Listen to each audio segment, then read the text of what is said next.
So let's say your marker light bulb has gone bad and you just need to replace that. You can actually just twist and you'll find that it's kind of grooved, so you can pull that out. And then if you just need to replace the bulb, you can actually just pull that little bulb out right there.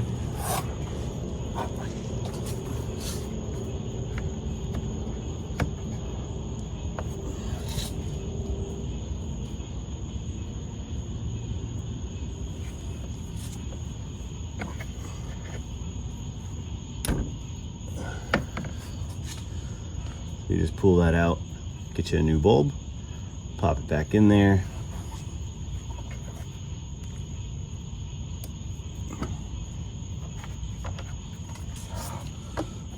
Slide it back in the hole.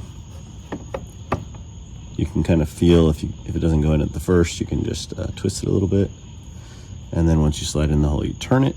That's gonna lock it in place and you're good to go. That's how you change out the side marker light when that burns out on one of these Jeeps.